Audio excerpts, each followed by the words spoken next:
तो दोस्तों हमारा अगला टॉपिक जो है वो है आपका एनर्जी थ्योरम्स। ठीक है, तो हमने अभी तक देख लिया है, कहाँ तक देखा है, हमने देखा है अभी तक फोर्स मेथड ऑफ एनालिसिस में हमारा पहला मेथड था मेथड ऑफ कंसिस्टेंट डिफॉर्मेशन। उसका कंसेप्ट हमने जान लिया, उससे रिलेटेड न्यूमेरिकल्स हमने सॉल्व कर लिए कन्वेंशनल वाले। ठीक है, तो अब ये क्या, अब अगले जो हमारे टॉपिक्स हैं जैसे कि आपका कैस्टिग्लियानोस है या मैक्सवेल रेसिप्रोकल थ्योरम है, तो उसमें बात क्या होती है कि हमें कुछ एनर्जी थ्योरम्स का नॉलेज होना बहुत ज़रूरी होता है ताकि हम उन थ्योरम्स को कंडक्ट कर सकें। ठीक है, तो उस दौरान हम लोग पहला जो एनर्जी थ्योरम पढ़ते हैं वो है आपका बेटिस थ्योरम। तो बेटिस थ्योरम क्या बोलता है? Betis theorem basically virtual work का थ्योरम है। ठीक है, कि जब कोई भी फोर्स सिस्टम किसी भी पोजीशन पे वर्चुअल वर्क करता है तो उसको रिलेट करके हम एक थ्योरम बनाते हैं जो कि बेटी के द्वारा दिया गया है। और उस थ्योरम के अकॉर्डिंग क्या होता है मैं आपको बता देता हूं। यदि एक पी फोर्स सिस्टम है, ठीक है, और वो वर्क करता है eight the location, the virtual work done by P force system at the location of Q force. कहने का मतलब जो वर्चुअल वर्क पी कर रहा है क्यू फोर्स के लोकेशन पे वो बराबर होता है virtual work done by Q force system at the location of P force system. मतलब कि जो virtual work Q force system कर रहा है पी फोर्स सिस्टम के जगह पे। ठीक है, ये इसका बेसिक डेफिनेशन होता है। ठीक है, और वर्क का आपका फॉर्मूला क्या होता है? Force into displacement. तो वो हमने यहाँ पे लिख दिया है, यहाँ पे बकायदा फोर्स इनटू डिस्प्लेसमेंट। और एक और पॉइंट इसमें ध्यान देने वाली क्या होती है, एक और पॉइंट इसमें ध्यान देने वाली होती है कि जो हमारा बेटिस थ्योरम है उसको हम लोग general reciprocal virtual work theorem भी बोलते हैं। ठीक है, तो ये हो गया आपका बेसिक इंट्रोडक्शन। ठीक है, अब इसको हम क्या करेंगे, आपको ये जो 3 लाइन 4 लाइन मैंने यहाँ लिखी है, ठीक है, इसको आपको समझाने के लिए मैं एक एग्जाम्पल लूंगा। ठीक है, यहाँ पे एक एग्जाम्पल से आप समझने की कोशिश कीजिए मेरे साथ कि मैं बोलना क्या चाह रहा हूं इन 3 लाइन से।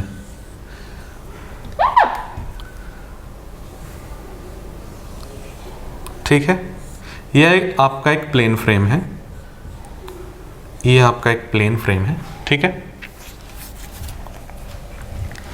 इस पे एक फोर्स मैंने लगाया है, वो है पी फोर्स। ठीक है, पी फोर्स लगने के कारण ये कुछ ऐसा डिफ्लेक्ट कर जाएगा।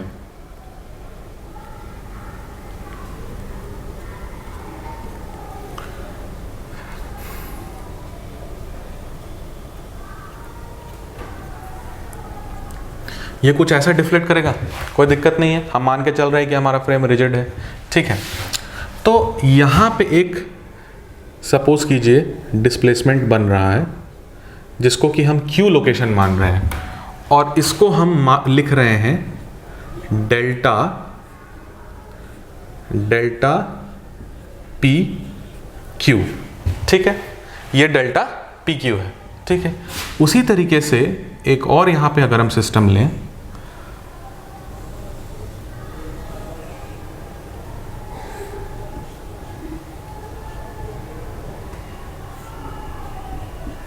ये कुछ इस तरीके से डिफ्लेक्ट करेगा। इस पे एक फोर्स लगा रहा हूं मैं Q,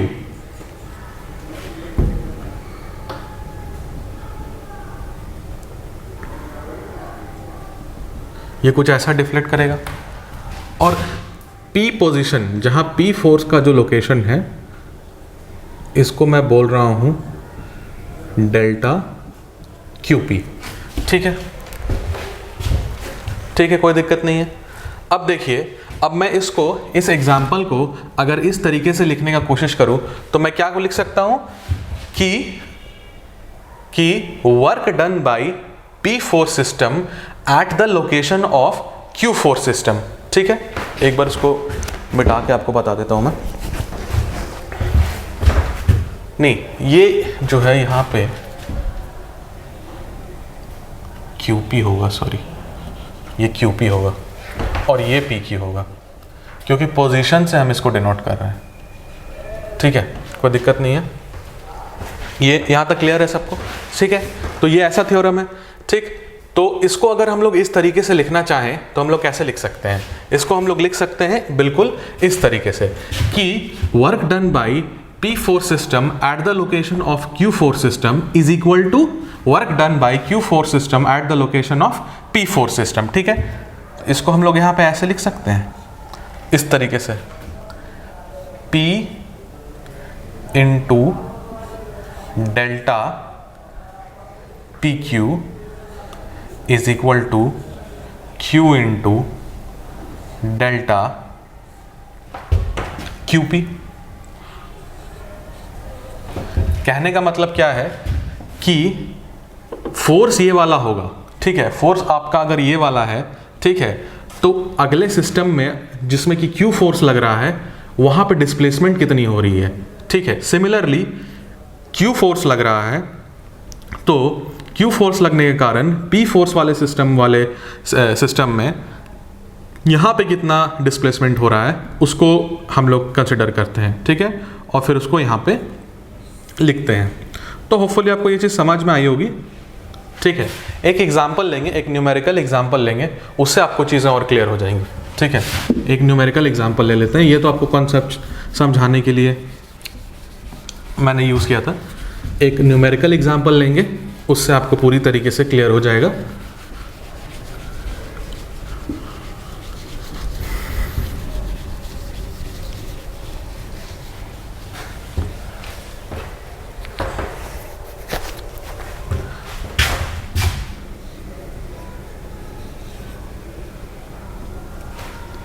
ठीक है, एक हमारा बीम है,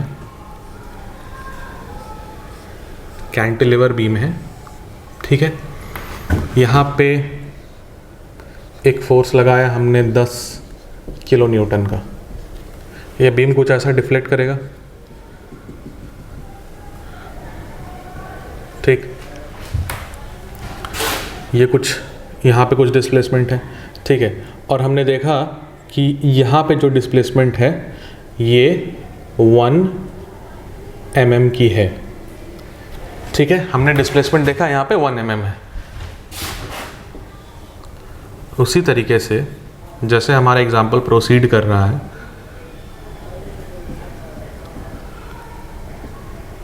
ठीक है, और यहाँ पे हमने लगाया एक 5 किलो न्यूटन का फोर्स, और हमें यहाँ का डेल्टा निकालना है, ठीक है। अगर कुछ इस तरीके का क्वेश्चन दिया हुआ है तो आप इसको बेटिस थ्योरम से सॉल्व कर सकते हैं। कैसे? तो वर्क डन बाई, ठीक है, this force, work done by this force, ठीक, work done by this force जो कि होगा आपका 10 फोर्स इनटू जो आपका डिस्प्लेसमेंट है यहाँ पे क्या है,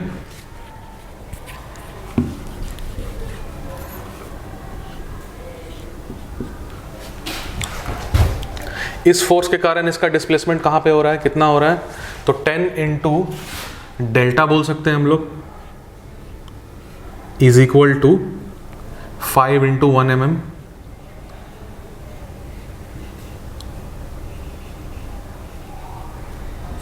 तो डेल्टा क्या हो जाएगा यहाँ पे 5/10 इज इक्वल टू ये हो जाएगा आपका 0.5 mm, ठीक है। ये हो गया आपका यहाँ पे डिफ्लेक्शन निकल गया। तो कुछ इसी तरीके के सिंपल प्रॉब्लम्स आएंगे इसमें, आपको बहुत ज़्यादा डिटेल में कुछ प्रॉब्लम्स नहीं आएगा, ऑब्जेक्टिव थोड़े बहुत प्रॉब्लम्स आ सकते हैं इसमें, ठीक है। तो ये था आपका बेटिस थ्योरम, ठीक है। आपका जो अगला इंपॉर्टेंट थ्योरम है वो है आपका मैक्सवेल रेसिप्रोकल थ्योरम, ठीक है। तो हम लोग देखेंगे अगला मैक्सवेल रेसिप्रोकल थ्योरम।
ठीक है, तो मैक्सवेल रेसिप्रोकल थ्योरम और कुछ नहीं है, ये आपका बेटिस थ्योरम का एक स्पेशल केस है जिसमें कि आप जो लोड कंसीडर करते हैं ना वो यूनिट लोड होता है। ठीक है,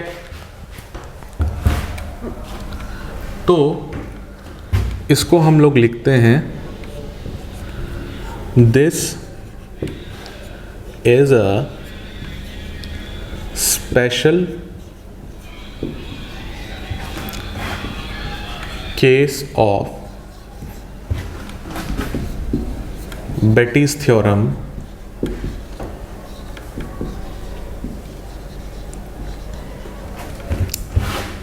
in which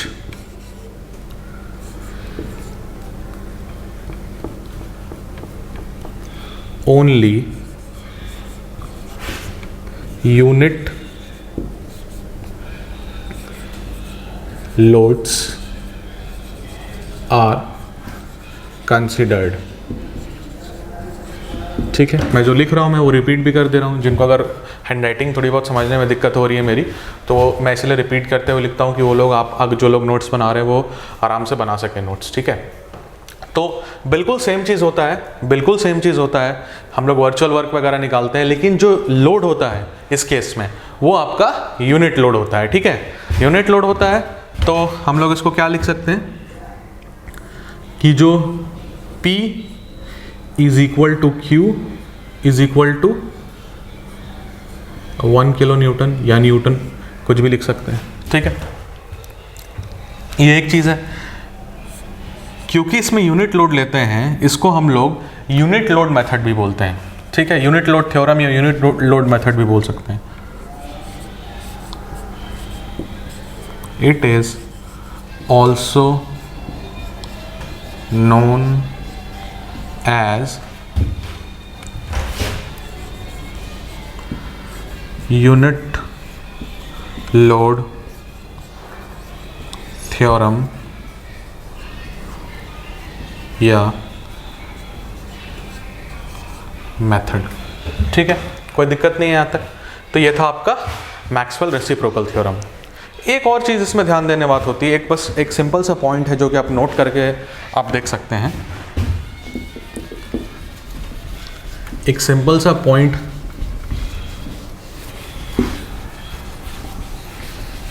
बता दूं आपको कि जब भी हम बीम की बात करते हैं ना, तो बीम का एक क्रॉस सेक्शन होता है। ठीक है, अगर ये फॉर एग्जांपल ये डस्टर हमारा अगर बीम है, ये डस्टर अगर हमारा बीम है, तो ये वाला जो पार्ट है, ये वाला जो पार्ट है, ये इसका क्रॉस सेक्शन है। ठीक है, अगर यही क्रॉस सेक्शन आपका थ्रू आउट चलता है, यहाँ पे हमारा बीम खत्म हो रहा है, इस क्रॉस सेक्शन के साथ हमारा यहाँ पे बीम शुरू हुआ था, अगर यही क्रॉस सेक्शन इसमें कंटिन्यूअस चलता है और जहाँ तक ये बीम खत्म हो रहा है वहाँ तक सेम क्रॉस सेक्शन होता है, तो हम इसको कहते हैं प्रिज्मेटिक बीम। ठीक है, क्या बोलते हैं? Prismatic beam. ठीक है, तो हमारे बहुत सारे फॉर्मूला हैं स्ट्रक्चर एनालिसिस में या स्ट्रेंथ ऑफ मटेरियल्स में जो कि सिर्फ प्रिज्मेटिक बीम के लिए वैलिड होते हैं। ठीक है, बेंडिंग वगैरह में आप देखेंगे।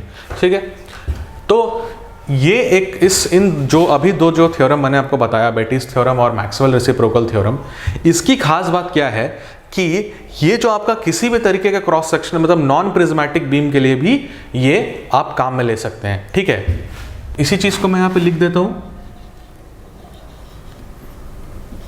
नोट करके।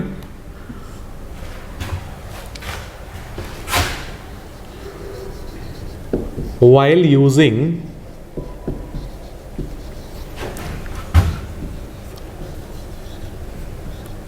Betty's theorem और Maxwell's reciprocal theorem,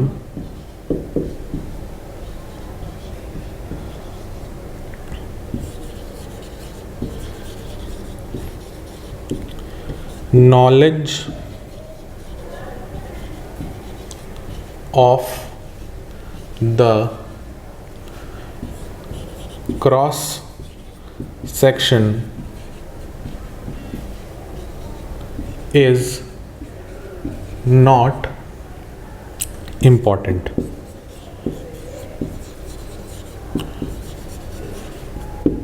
ठीक है, कहने का मतलब ये है कि एक तो ये हमारा प्रिज्मेटिक बीम होता है,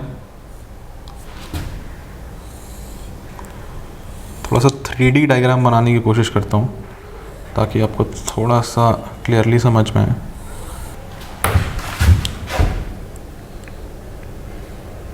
ठीक है, ये आपका फिक्स्ड सपोर्ट के साथ एक कैंटिलीवर का प्रिज्मेटिक बीम है। प्रिज्मेटिक बीम क्यों है कि जो क्रॉस सेक्शन एरिया यहाँ पे है, जो क्रॉस सेक्शनल एरिया यहाँ पे है, वही क्रॉस सेक्शनल एरिया आपका सिमिलर यहाँ पे है। ठीक है, या कोई भी सेक्शन आप कट करेंगे यहाँ से, कोई भी सेक्शन अगर आपने कट किया यहाँ से, ठीक है,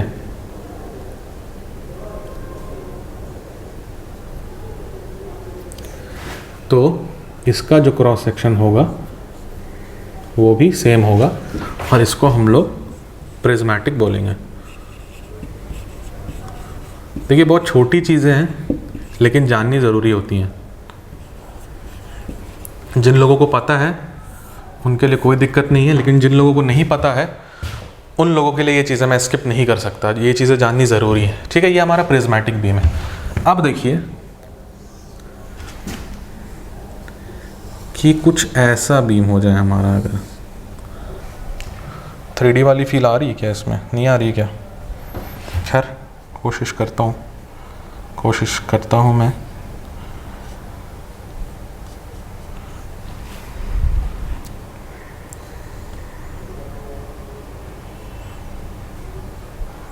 ठीक है, तो आप देख रहे हैं कि ये जो बीम का क्रॉस सेक्शन है ये यूनिफॉर्म नहीं है। ठीक है, अगर आप यहाँ से एक सेक्शन ले लेते हैं, यहाँ से एक सेक्शन ले लेते हैं, तो इसका जो क्रॉस सेक्शन होगा, और यहाँ पे अगर आप एक सेक्शन ले लेते हैं तो इसका जो क्रॉस सेक्शन होगा वो सेम नहीं होगा। कहने का मतलब अगर हम बोले इसको A1 बोल दें और इसको A2 बोल दें, तो A1 will not be equal to A2। That means ये नॉन प्रिज्मेटिक बीम है आपका। ठीक है, ये आपका नॉन प्रिज्मेटिक बीम है। ठीक है, और अगर ये वाला केस भी अगर है, ये वाला केस है, तब तो कोई दिक्कत नहीं है, और अगर ये वाला भी केस है तब भी आप बेटिस थ्योरम या मैक्सवेल रेसिप्रोकल थ्योरम आप अप्लाई कर सकते हैं, उसमें से कोई दिक्कत नहीं है। ठीक है, इसी के साथ अब हम लोग बढ़ेंगे अपने अगले टॉपिक पे।